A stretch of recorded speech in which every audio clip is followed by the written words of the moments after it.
उतारने की मदद करती है। नमस्कार। Thank you honourable.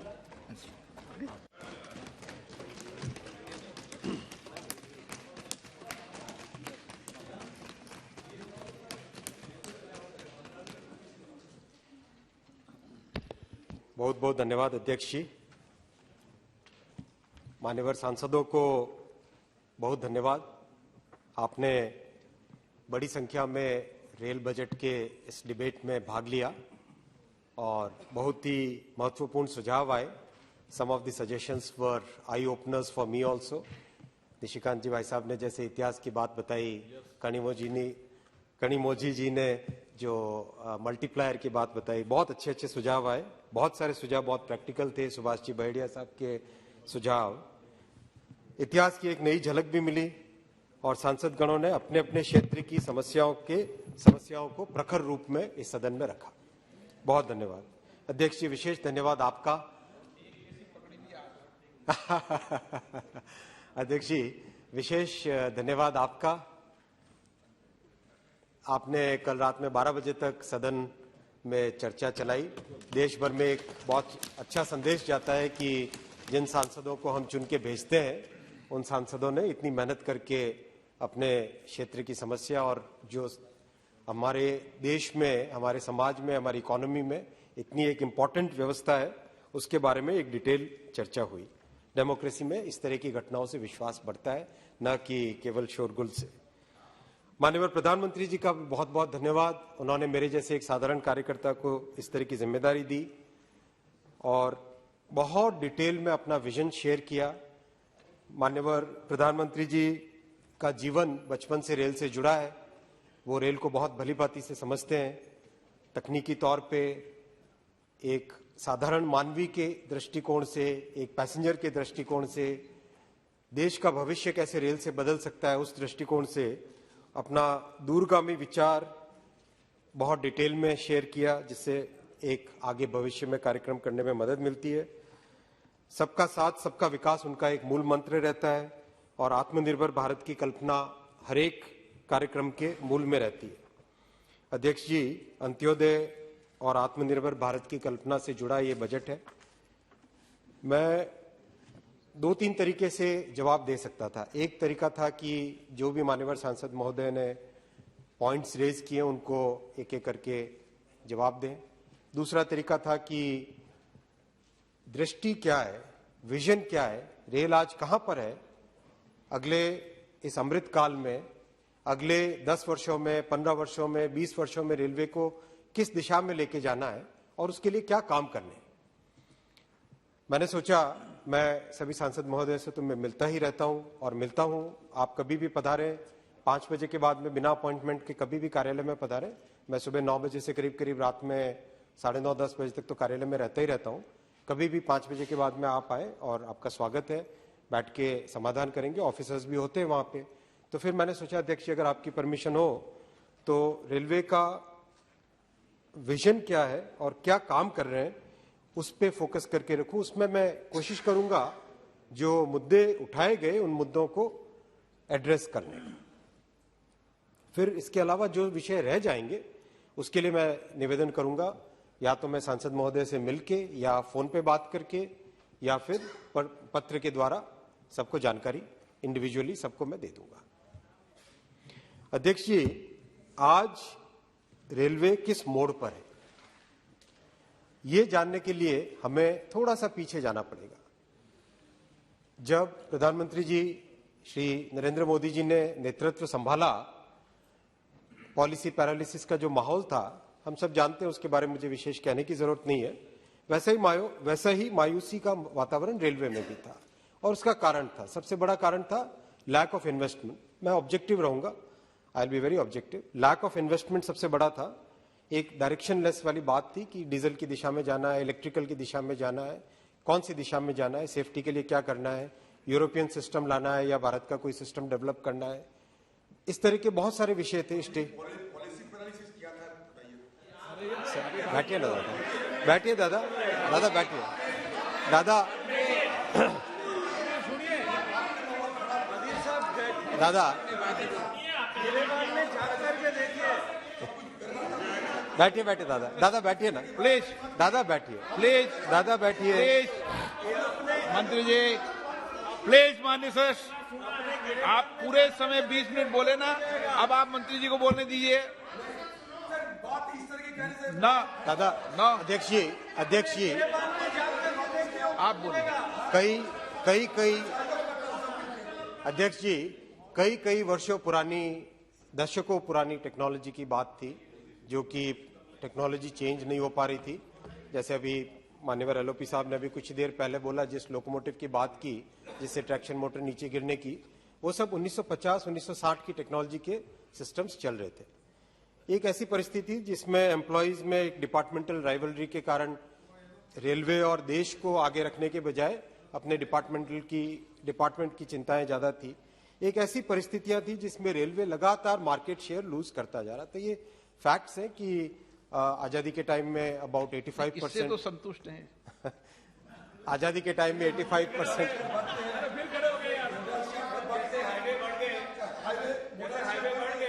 मेरी बात, ये तो क्या करते हैं, को बेचना चाहते हैं। नहीं सर, जब हाईवे पे चर्चा शुरू होता है, कितना हाईवे पहले थे, आज के दिन में कितना है, ये सब बता देंगे सब।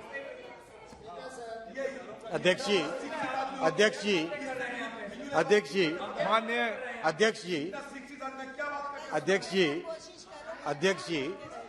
रेलवे का शेयर, अब बैठिए। रेलवे का शेयर सीरियस हो गया वातावरण। अध्यक्ष जी, रेलवे का शेयर लगातार गिरता जा रहा था और सिग्निफिकेंटली उसके कारण देश को भी लॉस हो रहा था, इकोनॉमी को लॉस हो रहा था। रेलवे में डीजल का बिल बढ़ता जा रहा था, फ्यूल का बिल बढ़ता जा रहा था। एक ऐसी परिस्थितियां थी, उस परिस्थितियों में जब नेतृत्व संभाला, सबसे पहले सफाई पे ध्यान दिया, सबसे पहले स्टेशंस की, ट्रेन्स की, सबकी सफाई। एक परिवर्तन आता है, एक परिवर्तन आता है अध्यक्ष जी। उसके बाद में जितने हमारे फील्ड ऑफिसेस थे रेलवे के, DRM office, general manager office, बहुत सारे पावर्स नीचे डेलीगेट किए गए, एम्पावरमेंट किया गया फील्ड ऑफिसेस का। आज प्रैक्टिकली 99%, 98% सारे के सारे टेंडर्स फील्ड ऑफिसेज में डिसाइड होते हैं और रेलवे बोर्ड में नहीं आते। एक बहुत बड़ा एक परिवर्तन आया, सबसे बड़ा परिवर्तन आया अध्यक्ष जी। प्रधानमंत्री जी ने टेक्नोलॉजी में एक विशेष रुचि ली कि किस तरह से 1950-1960 की तकनीक के जो रोलिंग स्टॉक चला आ रहा था, या 1960-1950 के 70 के जमाने की जो व्यवस्थाएं चली आ रही थी, उसमें किस तरह से एक नई व्यवस्था आई। कई उदाहरण है, मैं एक एक करके उदाहरण पे भी आऊंगा। उससे एक अलग जो सेफ्टी की बात हुई, स्पीड की बात हुई, पैसेंजर एक्सपीरियंस की बात हुई, उन सब में एक अलग उसका परिवर्तन आता है, उसका प्रभाव आता है। सबसे बड़ी बात, हर एक टेक्नोलॉजी पे प्रधानमंत्री जी ने कहा कि हमें हो सकता है कुछ सीखने के लिए बाहर से लेना पड़े, लेकिन हमें उसमें आत्मनिर्भर होना जरूरी है। इस भावना के साथ, इस संकल्प के साथ हर चीज पे आगे बढ़े। डीजल पे निर्भरता हटाने का एक क्लियर डिसीजन लिया गया और इस डिसीजन का सीरियसली एक मिशन मोड में एग्जीक्यूशन किया गया कि इलेक्ट्रिफिकेशन हमें 100% ब्रॉड गेज का करना है, ब्रांच लाइन का नहीं, ब्रॉड गेज का मेन जितना भी है उसका 100% करना है। इस तरह की एक क्लियर दिशा दी प्रधानमंत्री जी ने। यात्री सुविधाओं पे विशेष ध्यान दिया, बहुत जगह लिफ्टें, एस्केलेटर्स, प्लेटफॉर्म्स की ऊपर बढ़ाना। मैं नहीं कहता कि सारे के सारे हो गए, लेकिन एक बहुत बड़ी मात्रा में, मेरे ख्याल से जितने अध्यक्ष जी यहाँ पे आज मान्यवर सांसद मेरे से मिलते हैं, सभी कहते हैं कि बहुत बड़ा परिवर्तन एक आया है, दिखता है वो परिवर्तन। अध्यक्ष जी, सबसे जो एक मूलभूत, जिसके बारे में कई माननीय सांसदों ने क्रिटिसिज्म किया कि क्यों रेलवे के बजट को मेन बजट में, जनरल बजट में इंक्लूड कर दिया, इसका बहुत महत्वपूर्ण कारण है। भारतीय रेलवे का सबसे बड़ा एक जो अगर कहें मूल प्रॉब्लम थी, वो थी लैक ऑफ इन्वेस्टमेंट्स नहीं हो पा रहे थे। हाईवे में बहुत सिग्निफिकेंट इन्वेस्टमेंट्स हुए। 2004 में जब अटल जी ने गोल्डन क्वाड्रिलेटरल की बात की, मेरा सौभाग्य था, मैं उस वक्त एक, सुनिए ना प्लीज, सुनिए प्लीज। तो जब हाईवे में पोर्ट्स में एक अच्छा इन्वेस्टमेंट का रहा, एयरपोर्ट्स में, रेलवे में, because railway budget was always a separate entity, जिसके कारण जनरल बजट से सपोर्ट मिलना मुश्किल रहता था। इसी धारणा को लेके प्रधानमंत्री जी ने, मैं धन्यवाद देता हूं निशिकांत जी को कि इन्होंने कल इस पॉइंट को बहुत अच्छे से प्रस्तुत किया। इसी कारण से उन्होंने जनरल बजट के साथ इसको मिक्स किया ताकि रिजल्ट आए, और इसका रिजल्ट मैं आपको आंकड़ों के साथ दिखाऊंगा। देखिए, केवल कहना बहुत आसान है, क्रिटिसाइज करना बहुत आसान है। कल कल्याण बनर्जी साहब अभी नहीं है शायद, कल वो बड़े ड्रामेटिक अंदाज में ये टारगेट था, ये अचीवमेंट, ये टारगेट था, ये अचीवमेंट, ईयर बाय ईयर इस तरह से उन्होंने एक बड़ा अच्छे से, बहुत ही अच्छे तरीके से कल पेश किया। या फिर माननीय जो ओपनिंग स्पीकर थे माननीय के सुरेश जी भी आज नहीं है, उन्होंने तो यहां तक कह दिया कि काम कुछ नहीं हुआ है 7 वर्षों में, केवल प्रोपेगेंडा हुआ है। इस तरह की बातें हुई। एक हमारे सांसद महोदय, बहुत यंग सांसद Pandey ji, I respect him a lot, वो कहते अरे भाई ये तो सिर्फ मुंगेरी लाल के हसीन सपने हैं, रितेश पांडे जी। तो उत्तर प्रदेश में उसका रिप्लाई हो गया। तो इस तरह की बातें हुई। मैं आपके क्रिटिसिज्म को बहुत कंस्ट्रक्टिवली लेता हूं। हमारी सरकार ओपन माइंडेड गवर्नमेंट है, बहुत ही संजीदगी के साथ, बहुत ही संवेदना के साथ हर एक पॉइंट को हम लेते हैं अध्यक्ष जी, लेकिन रिकॉर्ड ठीक करना जरूरी है। रिकॉर्ड पे चीजें ऐसी नहीं जानी चाहिए जो कि फैक्चुअल ना हो। अध्यक्ष जी, जिनको काम करने के लिए कई दशक मिले, उन्हें आज स्वीकार नहीं होता कि 7 वर्षों में, 7.5 वर्षों में इतना काम कैसे हो गया, मोदी जी ने इतना परिवर्तन कैसे कर दिया। सही बात यह है अध्यक्ष जी, मैं केवल फैक्ट्स की बात करूंगा। सबसे पहले कैपिटल इन्वेस्टमेंट, जो कि रेलवे की मूलभूत समस्या थी, इन्वेस्टमेंट की कमी। 2009 से 2014 में एवरेज कैपिटल इन्वेस्टमेंट 45,980 करोड़ होता था रेलवे में। ये फैक्ट्स हैं, सभी के सामने, कोई नए फैक्ट्स नहीं है। मोदी जी ने आते ही 14 से 19 के बीच में इसको डबल किया, 99,511 करोड़ पर ईयर। ये फैक्ट्स है, ये रेलवे में इन्वेस्टमेंट डबल किया और उसका रिजल्ट आप सब देख ही रहे। और अध्यक्ष जी, उस पे रुके नहीं, उस संख्या पे रुके नहीं। 19-20 में बढ़ाया, 20-21 में बढ़ाया, 22-23 में रिकॉर्ड कैपिटल एलोकेशन किया है 2,45,800 करोड़ का। अब हमारे ऊपर निर्भर है कि हम कितना, प्रधानमंत्री जी ने जो आशीर्वाद दिया है उसको हम कितना तेजी से मेहनत करें, दिल लगा के मेहनत करें। आप सबका सहयोग लगेगा, स्टेट गवर्नमेंट्स का सहयोग लगेगा लैंड एक्विजिशन में, और किस तरह से जल्दी काम करें और ये 2,45,000 के नंबर को भी अगले आने वाले वर्षों में और बढ़ाएं। मेरा मानना है कि हमें इतनी मेहनत करनी चाहिए कि 3 लाख करोड़ का इन्वेस्टमेंट साल में आए, तभी जाके हम देश के प्रति न्याय कर पाएंगे। अध्यक्ष जी, नए ट्रैक यानी new line gauge conversion, doubling, tripling, multi tracking 2009 से 14 में मात्र 1520 किलोमीटर पर ईयर होता था प्रति वर्ष। अध्यक्ष जी, इसको सीधा डबल किया 14 से 19 में, एग्जीक्यूशन भी, इन्वेस्टमेंट के कारण भी, दोनों के कारण 2,531 किलोमीटर पर ईयर रहा 14 से 19 में, और इस वर्ष हमने टारगेट लिया है 3,000 किलोमीटर का। और उसके लिए व्यवस्थाओं को बदल रहे हैं, किस तरह से फील्ड में काम करते हैं उसको बदल रहे हैं, किस तरह से एम्पावरमेंट फील्ड ऑफिसेस का कर रहे हैं जिससे कि और ज्यादा काम तेजी से हो। अध्यक्ष जी, इलेक्ट्रिफिकेशन की कहानी दुनिया में आज सब रेलवे, भारतीय रेलवे के बारे में बात कर रहे हैं। किस तरह से रेलवे ने इलेक्ट्रिफिकेशन में एक मिशन मोड में काम करके प्रधानमंत्री जी के नेतृत्व में, जहां जो रेलवे इलेक्ट्रिफिकेशन मात्र 608 किलोमीटर होता था पर ईयर 2009 से 14 में, 14 से 19 में ये 3,440 किलोमीटर पर ईयर होने लगा। सुनो अजीर बाबू, सुनिए तो, आपको मैं सारे नंबर्स आपको दे रहा हूं, आपको 9 से 14 का नंबर दे रहा हूं, उसके कंपैरिजन में दे रहा हूं। अध्यक्ष जी 31 मार्च तक, सुनो तो अध्यक्ष जी, 31 मार्च तक, आप क्या मंत्री थे, क्या हुआ ये पूछो। अध्यक्ष जी, इस वर्ष, इस फाइनेंशियल ईयर के एंड तक 50,000 किलोमीटर कंप्लीट हो जाएगा, और जो कि बहुत बड़ी बात है। उसके कारण रेलवे की सस्टेनेबिलिटी बढ़ती है, देश का पॉल्यूशन का मामला विशेष सुलझता है, बहुत बड़ा फैक्टर है। अगले साल का टारगेट लिया है 6,500 किलोमीटर, और पूरी मेहनत करेंगे इस टारगेट को पूरा करने के लिए। बैठो बैठो बैठो दादा, बैठो दादा, बैठो दादा। दादा जाफर शरीफ साहब के टाइम से रेलवे का इतिहास मैं आपको बता सकता हूँ। बैठेंगे हम, बैठेंगे। सुनो, आपके पीरियड, ये रेल राज्य मंत्री थे साहब। दादा मुंह मत खुलवाओ, दादा मुंह मत।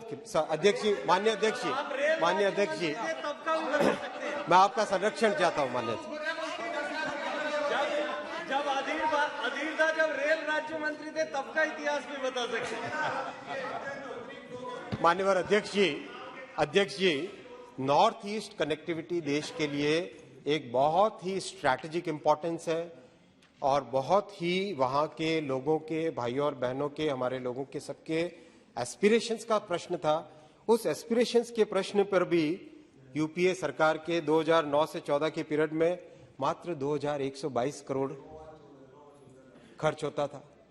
अध्यक्ष जी, 5531 यानी 2.5 गुना बढ़ाया मोदी जी ने आते ही, और इस साल 22-23 में 9,970 करोड़ नॉर्थ ईस्ट के लिए एलोकेशन है। और इसके लिए काम किस तरह से तेजी से हो रहा है सबको दिख रहा है। जो भी आप सब जो नॉर्थ ईस्ट से आते हैं, गोगोई साहब वगैरह, सभी आप जानते हैं कि वाकई किस स्पीड से काम हो रहा है वहां पे।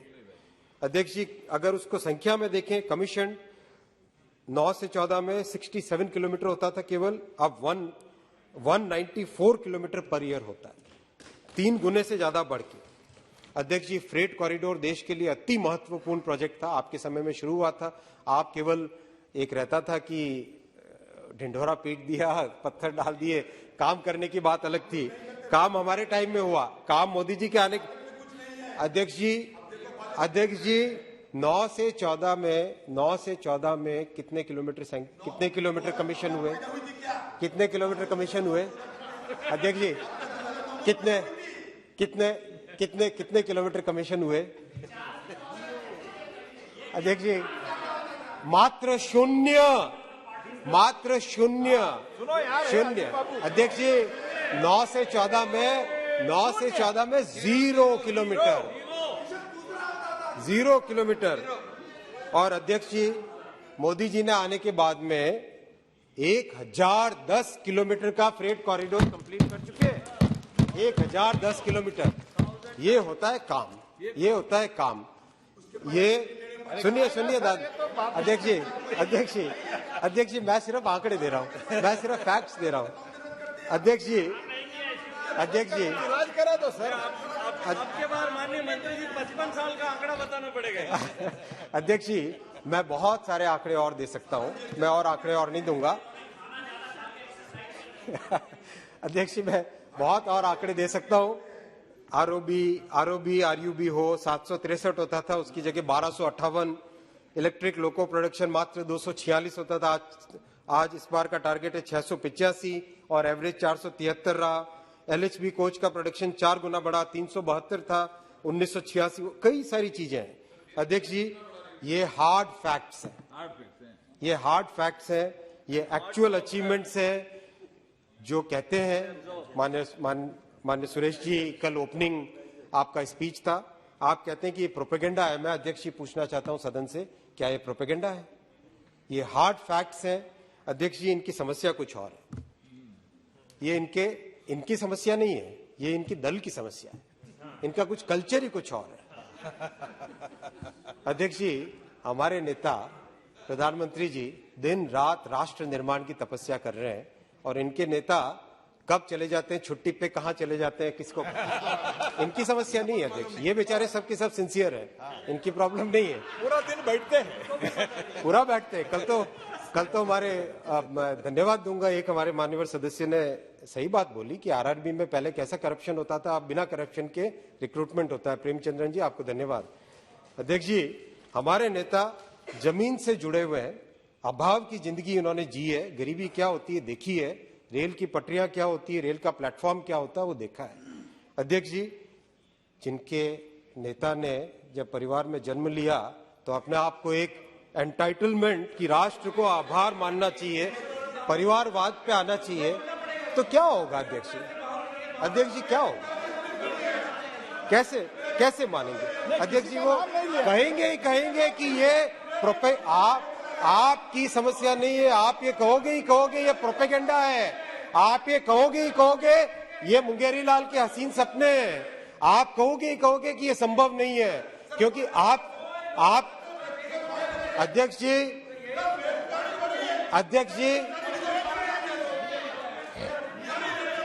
सर ये क्या है? 354 क्या है? इसका नाम ही नहीं लिया है सर।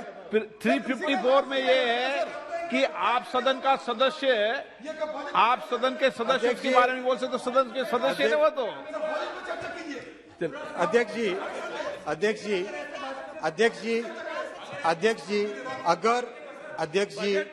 अगर ये आपकी चर्चा कौन सी थी कल? अध्यक्ष जी अगर ये कहते हैं कि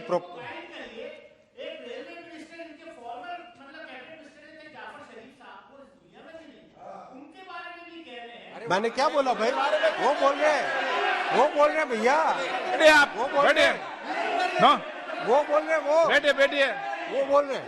किसी के बारे में कुछ नहीं कहा उन्होंने, किसी माननीय सदस्य का नाम नहीं लिया उन्होंने। मंत्री जी बोलिए आप। अध्यक्ष, मंत्री जी ने किसी का नाम नहीं लिया, मैंने देख रहा हूं। मैंने, एक मिनट मंत्री जी बैठिए, एक मिनट मंत्री जी, एक मिनट बैठिए। मंत्री जी ने पूरे वक्तव्य में किसी भी व्यक्ति या किसी नेता का नाम लिया है क्या? नहीं लिया ना? नो। अरे क्या बात कर रहे हो? अरे क्या बात कर रहे हो? कुछ सुनते नहीं। चलो मंत्री जी बैठ जाइए, बैठिए। माननीय सभापति महोदय, अरे डैनिश अली पूरा जीरो हो गया, क्यों इतना करते हैं भाई लोग? को कह रहे आई चैलेंज यू सर।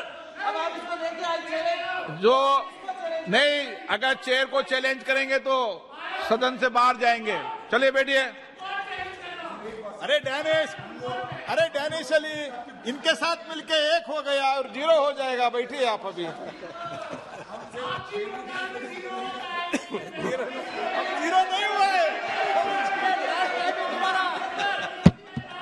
मैं बोलता हूँ, हम जीरो नहीं हुआ है, हम 70। मैं बोलता हूँ।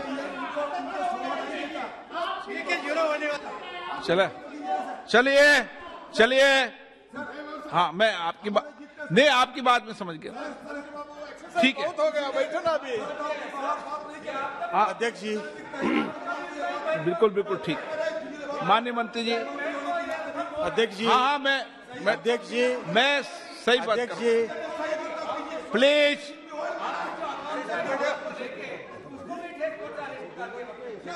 मैं बात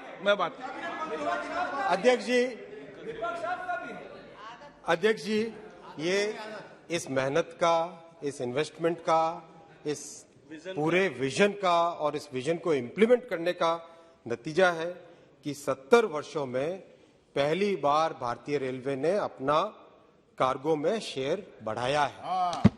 जहां 26% होता था उससे 28% की तरफ बढ़ा है। अध्यक्ष जी 14 में जब नेतृत्व संभाला था मोदी जी ने, तब 1052 मिलियन टन की लोडिंग होती थी। इस वर्ष 1400 मिलियन टन से अधिक लोडिंग का 31 तारीख तक होने का कंप्लीट एक्सपेक्टेशन है। अध्यक्ष जी चाइना, यूएस और रशिया, इन 3 कंट्रीज जो टॉप लोडिंग कंट्रीज है, आज यूएस के करीब समकक्ष हमारे, रशिया पीछे रहेगा और दुनिया भर में भारतीय रेलवे का एक अलग सुनाम होता है। अध्यक्ष जी रेलवे एक यूनिक ऑर्गेनाइजेशन है, जैसा सभी मान्यवर सदस्यों ने कहा। इसका एक सीरियस सोशल ऑब्लिगेशन भी है जो आज तक हमेशा पालन किया गया और उसको और भी अच्छे तरीके से पालन किया जाएगा। इसकी कॉमर्शियल वायबिलिटी की भी अपेक्षा रहती है, क्योंकि रेलवे को अपनी ही इनकम से पेंशन भी देना है, सैलरी भी देनी है और खर्चे भी सारे निकालने हैं। तो कॉमर्शियल वायबिलिटी की भी रहती है और एक सोशल कमिटमेंट की बात भी रहती है। तो दोनों चीजों का एक ऐसा समावेश है जो कि एक यूनिक ऑर्गेनाइजेशन इसे बनाता है। अध्यक्ष जी इन सब कंस्ट्रेंट्स को अगर ध्यान में रखकर एक फेयर इवैल्यूएशन किया जाए तो मान्यवर सदस्य, विपक्ष के सदस्यगण जो भी कह रहे थे, मैं मानता हूं as a very fair observer of railways, आज रेलवे एक नई ऊर्जा के साथ राष्ट्र की सेवा में तत्पर है, मजबूत है, पहले की अपेक्षा टेक्नोलॉजी की दिशा में अग्रसर है और किस तरह से जन सेवा में नए से नए कार्य किए जाए उसके लिए तैयार है। अध्यक्ष जी, अब हम दूसरे प्रश्न पे आते हैं। आज हम यहाँ पर हैं, हमें जाना है कहाँ पर और उसको वहां तक पहुंचने के लिए क्या करने की बात है। उसमें कई स्टेप्स इस बजट में लिए, कई स्टेप्स और भविष्य में लिए जाएंगे, लेकिन एक दिशा क्लियर उसी दिशा की तरफ है। अध्यक्ष जी, आज रेलवे करीब 800 करोड़ पैसेंजर साल में ट्रांसपोर्ट करती है, करीब 800 करोड़, जो हमारी जनसंख्या 135 है, लेकिन कई व्यक्ति जैसे एक से अधिक ट्रिप करते हैं वर्ष में, तो 800 करोड़ टोटल संख्या बनती है। 1400 मिलियन टन कार्गो पे हम लोग हैं, करीब 2 लाख करोड़ का रेवेन्यू है और करीब 2.5 लाख करोड़ का इस बार बजट में कैपिटल इन्वेस्टमेंट का प्रावधान है।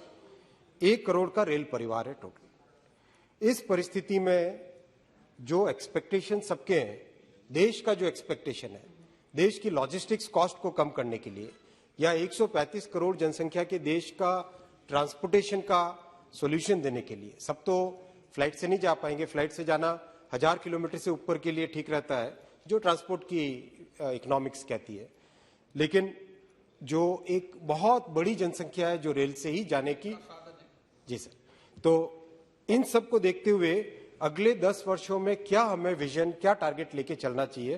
प्रधानमंत्री जी की गाइडेंस है कि हमें अगले 10 वर्षों में ये सोचना चाहिए, आज अगर 800 करोड़ है तो हमें कम से कम 1000 करोड़ पैसेंजर्स को ले जाने की क्षमता हमारी बढ़ानी चाहिए और अच्छे तरीके से, अच्छी सुगम, सेफ्टी वाली ट्रेन और कंफर्टेबल ट्रेन में लेके जाए।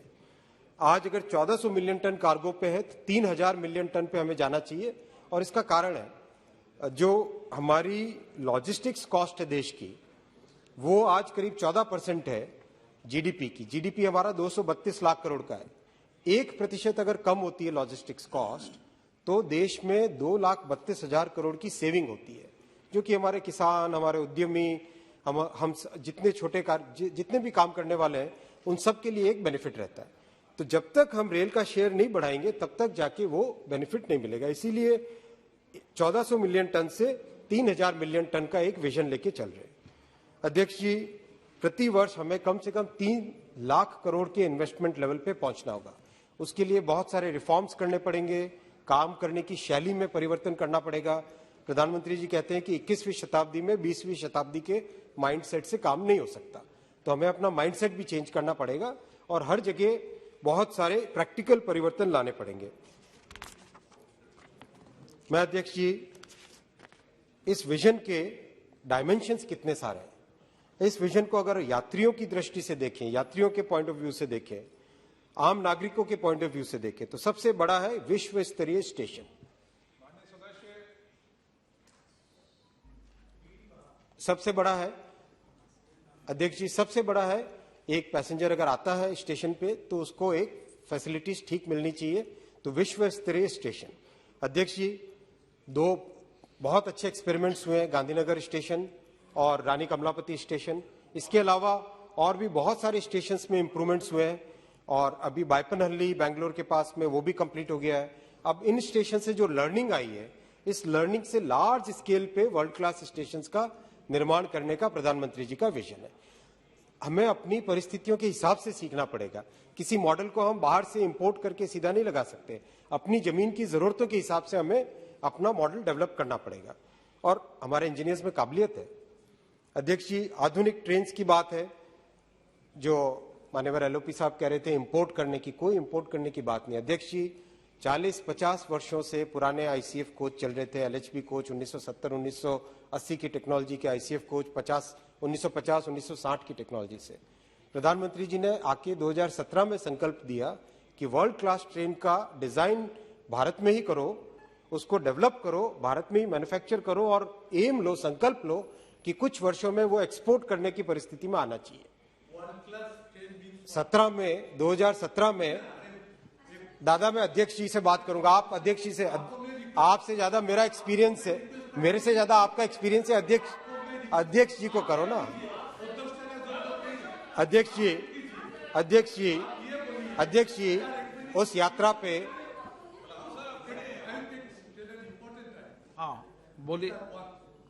world-class station was proposed, all decisions were taken, tabled on the floor of the House in the budgetary speech when Mamata Banerjee was relevant. काम क्या किया भाई? Secondly, काम नहीं किया ना, केवल आपने अनाउंस कर दिया। आप क्यों उठते हैं अभी? स्पीकर तो मुझको बोला।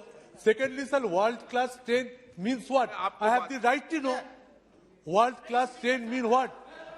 They said हम लोग बुलेट ट्रेन की तरह ट्रेन चल। अध्यक्ष जी, 2017 में इस संकल्प पे काम चालू हुआ और T18 जिसका इंजीनियरिंग कोड नेम था, वंदे भारत प्रोडक्ट 2019 में निकला, 2 ट्रेन्स बनी, इतनी शानदार तरीके से चली। अध्यक्ष जी, आप देखिए इन ट्रेन्स में आप नॉर्मल ट्रेन देखेंगे तो कोच है, कोच के आगे एक इंजन है, लोकोमोटिव है, चाहे बिजली का इंजन हो या डीजल का इंजन हो। इन ट्रेन्स में कोई लोकोमोटिव नहीं होता है, ये डिस्ट्रीब्यूटेड पावर की होती है, यानी हर एक तीसरे कोच में नीचे मोटर लगी हुई है, ऊपर से पेंटोग्राफ से बिजली आती है। एक बार सबको दिखा देना। सर देखना नहीं चाहते हैं ना, प्रॉब्लम है उन लोगों का। तो अध्यक्ष जी, ये एक ऐसी सक्सेस स्टोरी है। अध्यक्ष जी, ये एक ऐसी सक्सेस स्टोरी है, दुनिया भर की रेलवे इंडस्ट्री इससे हिल गई। दुनिया भर की अध्यक्ष जी रेलवे इंडस्ट्री इससे हिल गई। क्यों? कि अगर हम बाहर के यूरोपियन ट्रेन या जापानीज ट्रेन की बात करें तो 190 करोड़ 200 करोड़ के आसपास एक ट्रेन सेट आती है। इसकी कॉस्ट हमारी 110-115 के आसपास पड़ी और किसी भी टेक्निकल पैरामीटर पे दुनिया की बेस्ट ट्रेन के मुकाबले में ये कहीं पर पीछे नहीं है। ये वर्ल्ड क्लास है जनाब, इसको कहते हैं वर्ल्ड क्लास। आप मानना जिस दिन आप देखना चालू करेंगे अध्यक्ष जी ये वर्ल्ड क्लास है। अध्यक्ष जी ये वर्ल्ड क्लास है। अध्यक्ष जी, आपने पूछा वर्ल्ड क्लास, मैंने कहा वर्ल्ड क्लास। लड़ेंगे जी, जरूर लड़ेंगे वो भी करेंगे। अध्यक्ष जी, मैं नहीं कहता मेरा कोई एक्सपीरियंस है। अध्यक्ष जी, मैं नहीं कहता मेरा कोई एक्सपीरियंस है। अध्यक्ष जी, मैं नहीं कहता मेरा कोई एक्सपीरियंस है। मैं शुरू में बोला कि मैं तो एक साधारण कार्यकर्ता था जिसको एक जिम्मेदारी दे दी है, बस मैं ये कहता, आज भी कहता हूं, ठीक है ना? तो आप इस चीज को रहने दीजिए। अध्यक्ष जी, अश्योर्ड सेफ्टी। अध्यक्ष जी, इन ट्रेन्स को जैसे कोई भी मशीन अगर बनती है, उस मशीन का वर्जन 1 होता है, वर्जन 2 होता है, वर्जन 3 होता है और हर बार इंप्रूवमेंट करना होता है। सारी दुनिया उसी तरह से आगे बढ़ी। हमने भी इसके वंदे भारत के पहले 2 रेक्स के एक्सपीरियंस के बेसिस पे और उसमें इंप्रूवमेंट्स किए अध्यक्ष जी। और अभी जो पिछले 15 अगस्त पे माननीय प्रधानमंत्री जी ने लाल किले से 75 ट्रेन का संकल्प दिया हम सबको। अध्यक्ष जी, ये जो ट्रेन बन रही है इसमें एयर कुशन है, एयर स्प्रिंग है। एयर स्प्रिंग का मीनिंग ये रहेगा कि जो नॉर्मल झटके जिस तरह से लगते हैं ट्रेन में, ट्रैक की कंडीशन पे भी निर्भर करता है और लोकोमोटिव यानी ट्रेन की कंडीशन पे भी निर्भर करता है। तो उसमें इस तरह की टेक्नोलॉजी लाई जा रही है जिससे कि पैसेंजर्स की जर्नी में एक सिग्निफिकेंट इंप्रूवमेंट आए अध्यक्ष जी, सिग्निफिकेंट इंप्रूवमेंट। तो ये इस सोच के साथ काम कर रहे हैं। अध्यक्ष जी, प्रश्न उठा कि क्या हमारी इतनी मैन्युफैक्चरिंग की कैपेसिटी है। आज सितंबर के महीने से जब सीरियल प्रोडक्शन चालू होगा वंदे का, शुरुआत में 4 ट्रेन पर मंथ निकलेगी, फिर धीरे धीरे वो रैंप अप होके 8 ट्रेन पर मंथ निकलेगी। साथ ही साथ एमसीएफ को डेवलप किया जा रहा है रायबरेली में, आरसीएफ कपूरथला को डेवलप किया जा रहा है, जिससे कि सारे के सारे जो प्रोडक्शन यूनिट्स हैं उन सब में इस नई टेक्नोलॉजी का उपयोग हो सके, उस नई टेक्नोलॉजी का इसमें मैन्युफैक्चरिंग हो सके। इन परिस्थितियों में मुझे पूरा विश्वास है जो इस बजट में 400 ट्रेन का संकल्प लिया गया है अगले 3 वर्षों में, वो निश्चित तरीके से पूरा होगा। कोई हमें ट्रेन को इंपोर्ट करने की जरूरत नहीं है, कोई ट्रेन को इंपोर्ट करने की जरूरत नहीं है। अध्यक्ष जी, आफ्टर मंत्री जी में मंत्री जी के जवाब के बाद नो।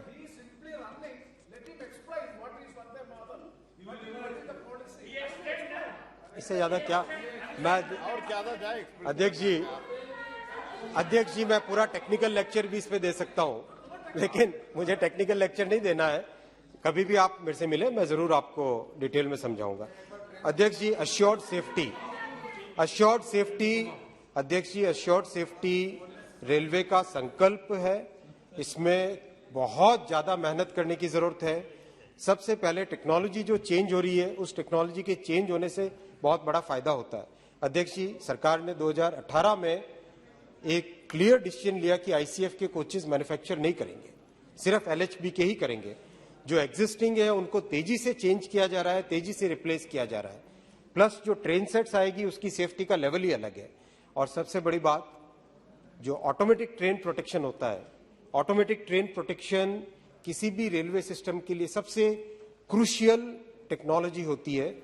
उसके लिए भारत में विकसित अपने ही इंजीनियर्स के द्वारा डेवलप्ड कवच का एक बहुत शानदार सफल डेवलपमेंट हुआ। अध्यक्ष जी, बताने में बहुत खुशी होती है कि इसका जो सेफ्टी का सर्टिफिकेशन है, वर्ल्ड का जो हाईएस्ट लेवल होता है SIL 4, SIL 4, safety integrity level 4।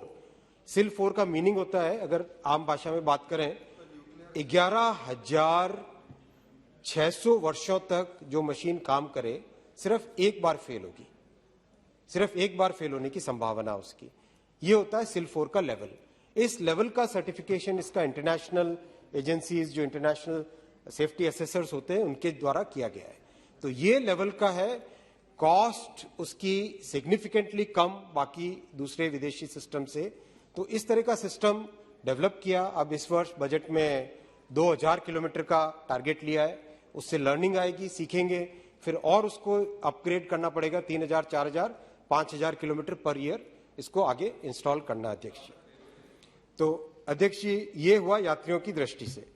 अब इंडस्ट्री की दृष्टि से देखें तो वैगन की अवेलेबिलिटी 100% होनी चाहिए। ये संकल्प लेके बढ़ रहे हैं आगे, ताकि चाहे कोई भी हो, फूड ग्रेन्स हो, फर्टिलाइजर्स हो, सीमेंट हो, मिनरल ओर्स हो, कोल हो, उसके लिए कहीं पर वेट न करना पड़े इंडस्ट्री को। और जैसा मैंने बताया अध्यक्ष जी कि अगर 1% भी कॉस्ट अगर कम होती है लॉजिस्टिक्स की, देश में कितना बड़ा बेनिफिट होता है। तो assured time table for cargo करके भी एक व्यवस्था चल रही है फ्रेट EMUs बनाने की।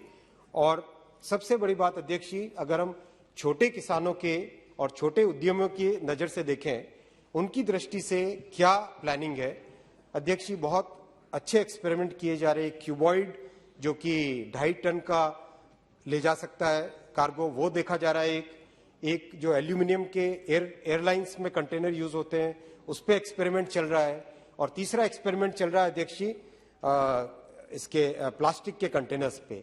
मुझे पूरी आशा है कि बहुत जल्दी इसके रिजल्ट अच्छे निकलेंगे और बहुत जल्दी छोटे किसानों के लिए, MSME सेक्टर के लिए, माइक्रो एंटरप्रेन्योर्स के लिए, जो हमारे ग्रामीण क्षेत्रों में आदिवासी स्वयंसेवी समूह है, उनके लिए, उन सब के लिए किस तरह की एक व्यवस्था बन जाएगी जिससे कि रेल और पोस्ट दोनों की जो स्ट्रेंथ है उसको उपयोग करके देश के किसी भी कोने से किसी भी कोने में अगर छोटा उद्यमी अपना छोटा सा पार्सल पहुंचा सके, उस व्यवस्था पे काम कर रहे हैं अध्यक्ष जी। ये सक्सेसफुल होगा और पूरे कमिटमेंट के साथ इस पे हम लोग काम कर रहे हैं। अध्यक्ष जी,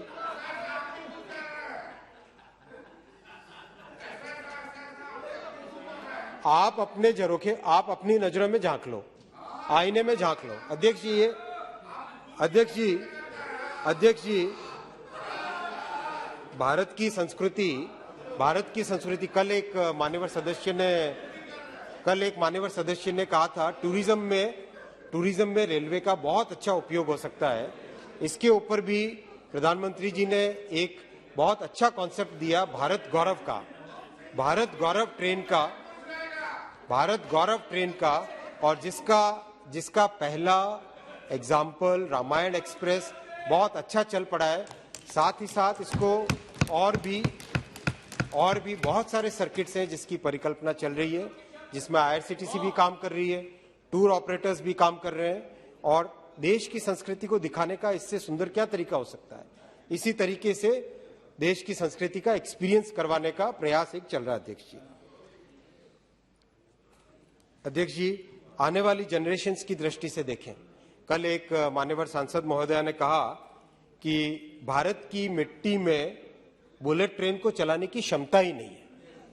कितनी शर्म की बात है, शर्म की बात है अध्यक्ष जी, शर्म की बात है अध्यक्ष जी।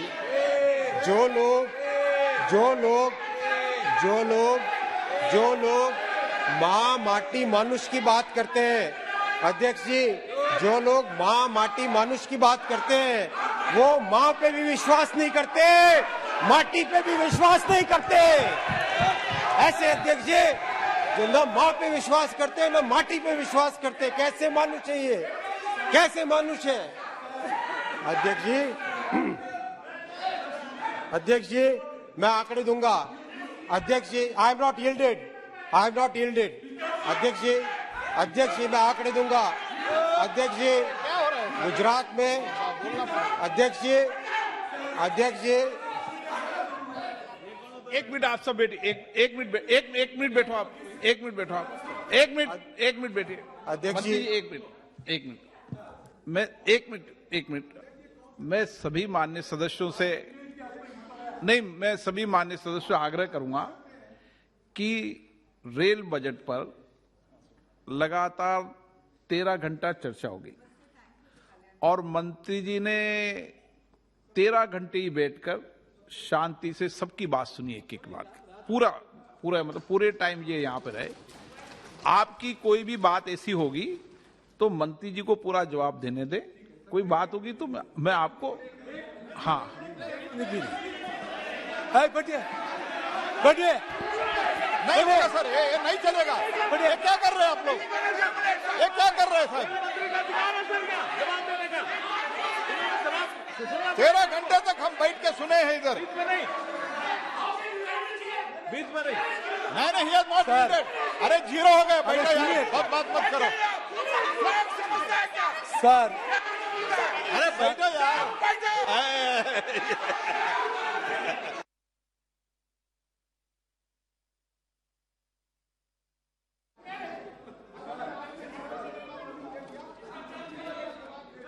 With your permission, sir, with your permission, hello, what?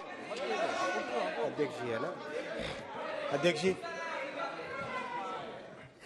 कि कोई भी मंत्री जी जवाब दे रहे हैं उसके बाद आपके मन में कोई क्लियरिफिकेशन हो तो मैं आपको परमिशन मैं दूंगा, आपको इजाजत मंत्री जी के जवाब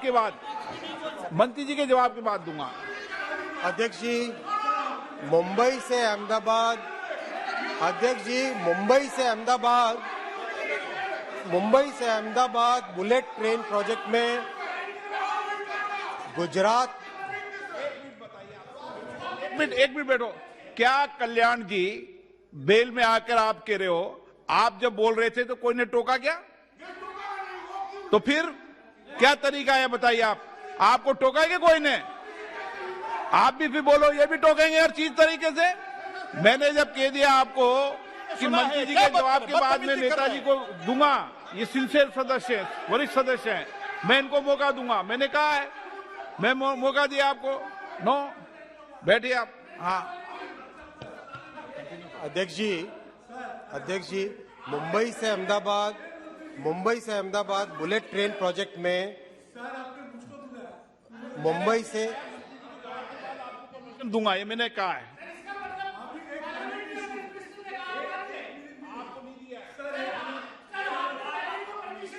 ओ मैंने सुदीप बंदोपाध्याय जी को ये आग्रह किया है कि मंत्री जी के जवाब के बाद आपका क्लियरिफिकेशन कराऊंगा, ये मैंने कहा है। करेक्ट है सर, करेक्ट, करेक्ट, एकदम करेक्ट, एकदम क्लियर है। एकदम मैंने कहा है कि मंत्री जी के जवाब के बाद सुदीप बंदोपाध्याय जी को मौका दूंगा मैं। अध्यक्ष जी बोलते जाइए, आप बोलते जाइए sir. Indian soil is not fit to accept the load of running bullet train. You can run first speed train. Don't visit the house. I told you. अध्यक्ष जी ओके अध्यक्ष जी मान मुंबई से प्लीज मुंबई अध्यक्ष जी मुंबई से अहमदाबाद बुलेट ट्रेन प्रोजेक्ट का design complete हुआ। उसमें गुजरात वाले सेक्शन में लैंड एक्विजिशन 99.7% आया। 99.7% आया। उस 99.7% लैंड एक्विजिशन के बाद में काम चालू हुआ उस पे। और आज अध्यक्ष जी 750, इनकी आदत है ऐसा ही करने की, इनकी हमेशा आदत है ऐसा ही करने की, ऐसा ही करते रहेंगे। आप बोलो तो 750 से अधिक पिलर अभी बन चुके हैं। हर महीने 8 किलोमीटर की रफ्तार से, 8 किलोमीटर की गति से पिलर्स का कंस्ट्रक्शन चल रहा है, जो कि आगे आने वाले समय में 10 किलोमीटर पर मंथ की गति से उसमें काम चलेगा। सारी की सारी बड़ी नदियां, नर्मदा, तापी, इन सब पे ब्रिज का काम चल रहा है। कौन कहता है कि भारत की मिट्टी में बुलेट ट्रेन नहीं चल सकती? शर्म की बात है जो ये कहता है अध्यक्ष। शर्म की बात है, ये शर्म की बात है अध्यक्ष जी। हमें अपने इंजीनियर्स पे, हमारी काबिलियत पे विश्वास करना चाहिए। ऐसे नहीं चलेगा। हम कब तक विदेशियों पे विश्वास करते रहेंगे अध्यक्ष जी? कब तक हम देखते रहेंगे? हमारा कुछ नहीं है। हमें अपने इंजीनियर्स पे, हमारे अपनी काबिलियत पे विश्वास करना होगा। आपको ये विश्वास करना होगा आपको ये विश्वास। ऐसे नहीं चलेगा। कब तक चलेगा अध्यक्ष जी? ये ऐसे ही करते रहेंगे अध्यक्ष जी, ये ऐसे ही करते रहेंगे। ये इनकी आदत है अध्यक्ष जी। साथ ही साथ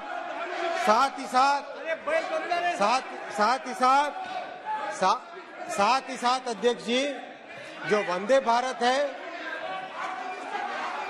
अध्यक्ष जी, साथ ही साथ वंदे भारत को भी 200 किलोमीटर पर आवर की स्पीड के लिए अपग्रेड किया जा रहा है। जो वर्जन 1 था 160, 180 का था, जो वर्जन 2 बन रहा है वो 160, 180 प्लस बेटर पैसेंजर एमिनिटीज, और जो उसका आगे वाला वर्जन बन रहा है वो 180 से 200 kmph का बन रहा है। अध्यक्ष जी, ये इस तरीके से चल रहा है। वाह, मजा आ रहा है। लो भाई, तालियां बजाओ उनके लिए, तालियां बजाओ उनके लिए।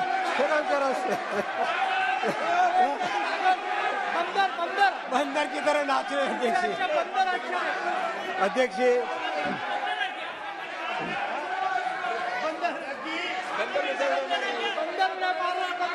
अध्यक्ष जी, ये क्या है अध्यक्ष जी? एक मिनट कोई नहीं, ये ऐसे ही है इनका। माननीय सदस्य, 1 मिनट बैठिए, बहुत हो गया। सदन की गरिमा को बनाए रखें। ये सदन की गरिमा का प्रश्न है। आप वरिष्ठ सदस्य, गरिमा मत तोड़ें, मेरा आपसे आग्रह। माननीय मंत्री जी, आप। अध्यक्ष जी, मैं लास्ट पॉइंट पे आता हूं, उसके बाद में मैं इंडिविजुअल। अध्यक्ष जी, भारत की डाइवर्सिटी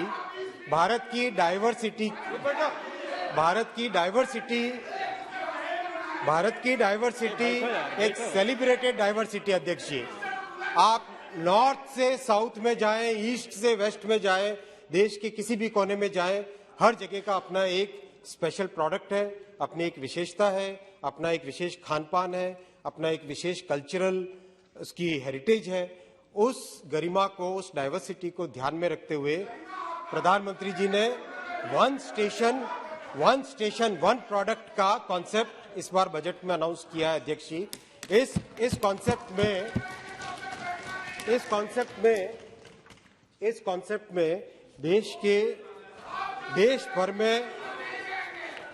भर में आपने तो पहले ही हटा दी है, आपने तो पहले ही खो दी है।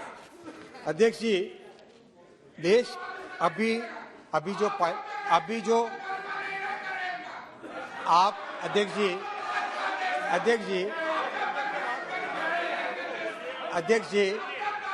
जी देश के कोने कोने में चाहे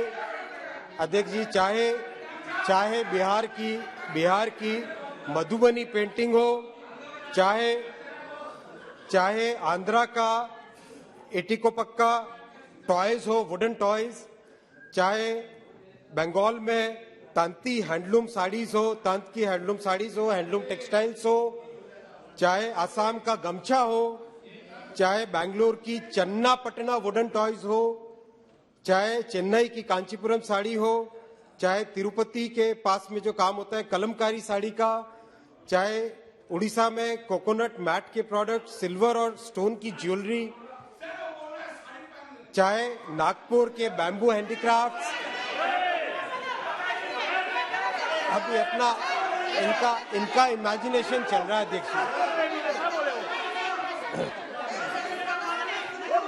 अध्यक्ष जी।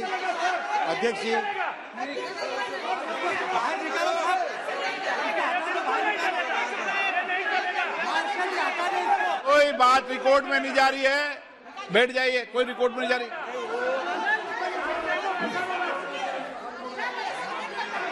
मार्शल से हटा दो।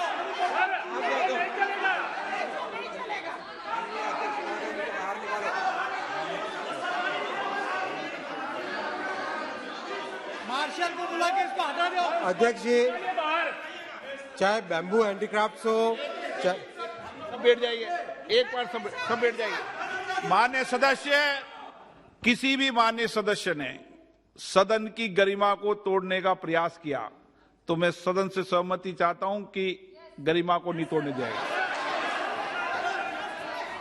माननीय मंत्री जी। अध्यक्ष जी, खान पान के विशेष जितने भी देश भर में प्रोडक्ट्स हैं, अपनी अपनी कल्चरल हेरिटेज है, उस हेरिटेज को, टेक्सटाइल्स को, हैंडलूम्स को, इन सब को लेके वन स्टेशन वन प्रोडक्ट के जरिए, इस कॉन्सेप्ट के जरिए कैसे रेलवे के माध्यम से देश की डाइवर्सिटी को, देश के कल्चर को एक्सपीरियंस किया जाए, अध्यक्ष जी, उस पे भी इस बजट में घोषणा हुई है। इस पे काम होगा, बहुत जल्दी इसका पायलट प्रोजेक्ट भी आगे बढ़ेगा अध्यक्ष जी। अध्यक्ष जी, चाहे यात्रियों की सुविधा की दृष्टि से हो, चाहे इंडस्ट्री की दृष्टि से हो, चाहे छोटे उद्यमी, एमएसएमई, छोटे किसान, इनकी दृष्टि से हो, चाहे टूरिज्म की दृष्टि से हो, चाहे भारत के कल्चर और आने वाली जनरेशन की दृष्टि से हो, या भारत की डाइवर्सिटी की दृष्टि से अध्यक्ष जी, ये प्रधानमंत्री जी का एक जो मल्टी डायमेंशनल विजन है वो इस रेल बजट में क्लियरली दिखाई देता है। इसको हम तेजी से अब आगे इम्प्लीमेंटेशन पे फोकस करेंगे, एग्जीक्यूशन पे फोकस करेंगे। अध्यक्ष जी, ये सरकार, हमारी सरकार, प्रधानमंत्री जी की सरकार, गरीब, वंचित, छोटे किसान, युवाओं की, माताओं की, लघु उद्योगों की, साधारण मानवी को ध्यान में रख के सारे के सारे प्रोग्राम बनाए जाते हैं और उसी के बेसिस पे ये रेल बजट भी बना अध्यक्ष जी। अध्यक्ष जी, मैं कुछ ऐसे विषय, ये विजन था रेलवे किस तरह से आज कहाँ है, कहाँ ले जाना, उसके लिए क्या स्टेप्स ले रहे हैं, और जो साथ ही साथ मान्यवर सदस्यों ने, जो सांसद महोदय ने जो पॉइंट्स रेज किए, बाकी इश्यू, उनके ऊपर एक एक करके कोशिश करूंगा कवर करने की। जो रह जाएंगे उनको आपको मैं इंडिविजुअली सबको बता दूंगा। अध्यक्ष जी, सबसे पहले केरला की बात आई, हालांकि आज सुबह प्रश्नकाल में इस विषय पे चर्चा हो चुकी है, इसलिए शायद जरूरत नहीं है, ठीक। वेस्ट बंगाल की बात आई, अध्यक्ष जी, वेस्ट बंगाल का मैं डेटा आपके सामने रखूंगा। कुछ हमारे सांसद महोदय बोल रहे थे कि निग्लेक्ट किया जा रहा है। क्या गाइड करना आप छोड़ो, मैं हाँ बोलेंगे जो बोलना है उनको, आप गाइड मत कीजिए। हाँ बोलेंगे बोले अध्यक्ष, हाँ बोलेंगे, आप गाइड मत करिए। ठीक है, बोलेंगे। संक्षिप्त, अरे बोलेंगे, गाइड मत करो आप, गाइड। सुरेश जी प्लीज। सुरेश बैठो यार। अध्यक्ष जी, वेस्ट बंगाल की बात आई कल। भाई मैंने ही कहा था कि अधिकतम मान्य सदस्यों का जो बोला है उस विषयों को जवाब दे दें, बाकी जो 90 की करीबन और करीबन 30-40 मान्य सदस्य सबको लिखित में 72 घंटे या जब मंत्री जी सुविधा होगी जितनी जल्दी संभव हो। उतनी जितनी जल्दी होगी जवाब दे देंगे। जी जी ठीक है, थैंक यू थैंक यू। अध्यक्ष जी, बंगाल की बात है। बंगाल के 18 प्रोजेक्ट्स 44,060 करोड़ के पेंडिंग है, केवल और केवल बंगाल सरकार के कोऑपरेशन के कमी के कारण। बहुत क्लियरली अध्यक्ष जी, रेलवे अकेली भारत सरकार नहीं बना सकती।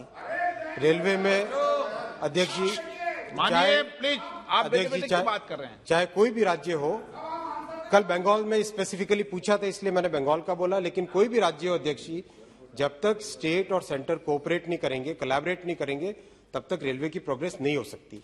मेरा निवेदन माननीय सभी सांसद महोदय से है कि आप अपने अपने राज्यों में जितना कोऑपरेशन करें, आप एक कदम बढ़ाएं, हम 2 कदम आपके साथ बढ़ाने के लिए पूरी तरह से तैयार है। चाहे कोई भी प्रोजेक्ट हो, प्रधानमंत्री जी स्पष्ट कहते हैं कि सबका साथ सबका विकास, कोई डिस्क्रिमिनेशन की बात नहीं है। किसी भी स्टेट के प्रति, किसी भी राज्य के प्रति कोई डिस्क्रिमिनेशन की बात नहीं है। जो प्रोजेक्ट में जहां आपका सहयोग लगे आप करिए, जहां हमारा काम पड़ेगा, फंडिंग की तरफ से हो, एग्जीक्यूशन की तरफ से, वो हम करेंगे। केरल की बात थी अध्यक्ष जी, केरल का जो सिल्वर लाइन प्रोजेक्ट है उसके बारे में कई माननीय सदस्य गणों ने इस पे पक्ष रखा अपना। अध्यक्ष जी, ये एक बहुत ही कॉम्प्लेक्स प्रोजेक्ट है। इस प्रोजेक्ट के लिए अगर सारे डायमेंशंस देखें तो इसमें एनवायरमेंटल इश्यू बहुत बड़ा एक इश्यू अध्यक्ष जी। ये 530 किलोमीटर का प्रोजेक्ट है जिसमें वायडक्ट 88 किलोमीटर और 36 किलोमीटर की टनल है। स्टैंडर्ड गेज पे बनाया जा रहा है जिससे इंटरऑपरेबिलिटी नहीं हो पाती है बाकी ट्रेन के नेटवर्क से। 63,000 करोड़ की कॉस्ट है अध्यक्ष जी। और जो एक्सपर्ट्स हैं, टेक्निकल एक्सपर्ट्स, उनका मानना है कि इसमें सीरियस एनवायरमेंटल इश्यूज हैं जिसको रिजॉल्व करना जरूरी है अगर आगे ले जाना है तो। इसके अलावा अध्यक्ष जी, केरल के कुछ मान्यवर सांसदों ने बोला कि केरल के प्रति भेदभाव किया जा रहा है। अध्यक्ष जी, 2009 से 14 में केरल को मात्र 372 करोड़ मिलते थे पर एनम एवरेज। 14 से 19 में 950 करोड़, करीब 2.5 गुना केरल को मिलना चालू हुआ। कोई भेदभाव की बात नहीं है किसी के भी प्रति, किसी भी राज्य के प्रति। और 22-23 में रिकॉर्ड अलॉटमेंट है 1085 करोड़ का। 1085 करोड़ का रिकॉर्ड अलॉटमेंट है अध्यक्ष जी। तो कोई किसी भी स्टेट के प्रति भेदभाव की बात नहीं है। हर जगह मिलके ही काम करना पड़ेगा। जमीन स्टेट गवर्नमेंट ही दिला पाएगा, उसके बिना काम आगे नहीं बढ़ सकता। अध्यक्ष जी, स्टॉपेजेस की बात बहुत सारे सदस्य, मान्यवर सदस्यों ने कही। स्टॉपेजेस का एक रैशनल डिसीजन लिया गया था। IIT बॉम्बे और जो ऑपरेशंस रिसर्च और रेलवे की जो प्लानिंग विंग है, इन सब ने मिलकर एक सिस्टमेटिक, एक साइंटिफिक तरीके से लिया डिसीजन, जिसमें मूल ये था कि रेलवे को मेंटेनेंस के लिए ब्लॉक नहीं मिल रहे। यानी अगर किसी पाथ पे कंटिन्यूसली ट्रेन चल रही है लगातार, तो कम से कम 3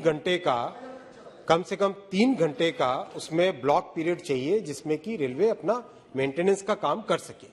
उसके लिए टाइम टेबल को रैशनलाइज करने की जरूरत थी और इसी के कारण लिया गया। लेकिन कल मान्यवर सुभाष जी ने एक बहुत अच्छा सजेशन दिया है। उस सजेशन पे विचार करेंगे और उस पे जो भी प्रैक्टिकल सॉल्यूशन होगा वो सॉल्यूशन किया जाएगा अध्यक्ष जी। पैसेंजर एमिनिटीज की बात हुई।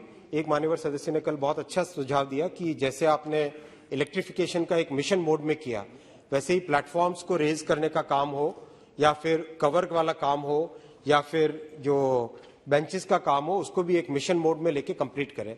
बहुत अच्छा सुझाव है। इसके ऊपर भी कोई न कोई प्लान बना के इसको आगे ले जाने के प्रयास करेंगे अध्यक्ष जी। अध्यक्ष जी, वैकेंसी और रिक्रूटमेंट पे बहुत बात आई। अध्यक्ष जी, 2009 से 14 में 2,42,709 अपॉइंटमेंट्स रेलवे ने दिए थे। 14 के बाद में मोदी जी ने आके अब तक 3,44,646 अपॉइंटमेंट्स ऑलरेडी दे दिए, प्लस 1,40,713 का रिक्रूटमेंट प्रोसेस चल रहा है। कई सदस्य कल बोल रहे थे कि रिक्रूटमेंट पे बैन है। कोई रिक्रूटमेंट पे बैन की बात नहीं है, रिक्रूटमेंट ऑलरेडी चल रहा है। थोड़ा सा होमवर्क करके आए, सदन की गरिमा की बात है। कोई बैन नहीं है, ऑलरेडी रिक्रूटमेंट चल रहा है। मैंने बताया अध्यक्ष जी, जो मिसअंडरस्टैंडिंग स्टूडेंट्स के साथ हुई, अध्यक्ष जी स्टूडेंट्स के साथ हुई, हमने एकदम संवेदनशीलता के साथ छात्रों के साथ संवाद किया, छात्रों की प्रॉब्लम को समझा और उसका समाधान किया। अध्यक्ष जी, उसका समाधान किया। अध्यक्ष जी, माननीय सदस्य, मैं आपको अंतिम बार कह रहा हूं, आप हर बार बीच में बोलते हैं। आपकी पार्टी को जितना था उससे ज्यादा मौका दे दिया है। बीच में बोलने से आप स्कोर करने की कोशिश नहीं करें।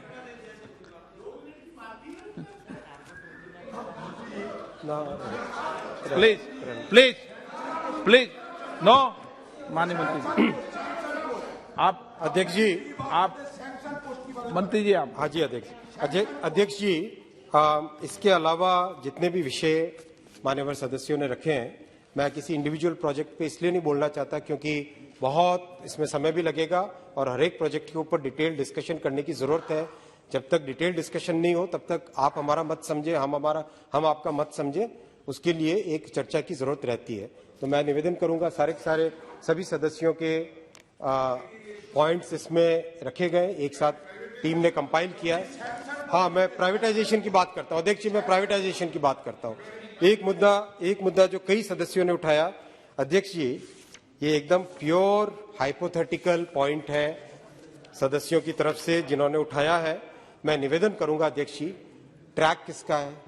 ट्रैक भारतीय रेलवे का है। पटरी किसकी है? रेलवे की है। स्टेशन किसका है? रेलवे का है। ऊपर के जो बिजली के तार है वो किसके हैं? रेलवे के हैं। इंजन किसका है? रेलवे का है। ट्रेन की जो कोचेज है वो किसकी है? रेलवे की है। सिग्नलिंग सिस्टम किसका है? रेलवे का है। कहां प्राइवेटाइजेशन की बात है अध्यक्ष जी? कहीं कोई प्राइवेटाइजेशन की बात नहीं। मेरे पूर्ववर्ती माननीय मंत्री श्री पीयूष जी गोयल ने सदन के फ्लोर पे क्लियरली कहा था कि रेलवे एक ऐसा कॉम्प्लेक्स ऑर्गेनाइजेशन है, इसमें कहीं पर भी प्राइवेटाइजेशन की कोई बात ही नहीं है।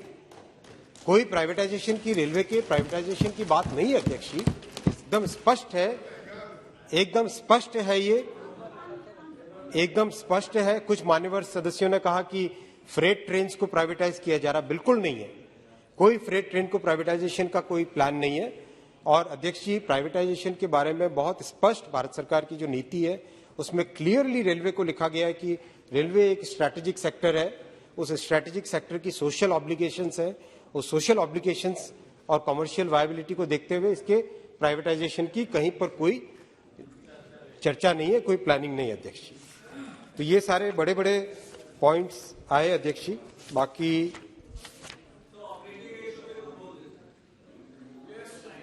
ऑपरेटिंग रेशियो की बात अगर करें अध्यक्ष जी, रेलवे का आज सोशल ऑब्लिगेशन का अमाउंट हम कहें, कैलकुलेट करें, रेलवे करीब करीब पैसेंजर ट्रेन चलाती है 50।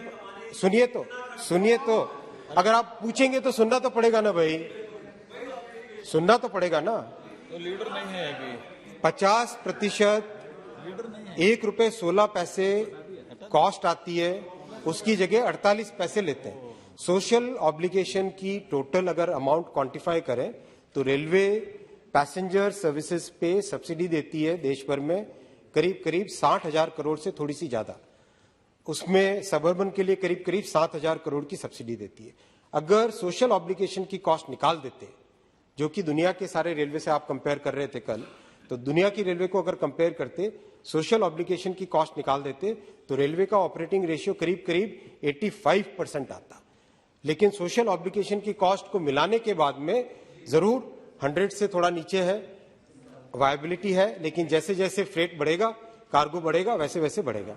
अध्यक्ष जी, मैं आपसे एक बार फिर अध्यक्ष जी नहीं जा रहे अभी। अध्यक्ष जी, मैं आपका एक बार फिर धन्यवाद देता हूं और मान्यवर सांसदों का धन्यवाद देता हूं कि एक बहुत ही अच्छे भावना के साथ बहुत ही अच्छे कंस्ट्रक्टिव वे में चर्चा हुई और आपके जो भी सुझाव है उन सुझावों को हम ओपन माइंड के साथ काम करेंगे। अध्यक्ष जी बहुत बहुत सुदीप जी आप बोलना चाहते हैं? एक मिनट आपके हाँ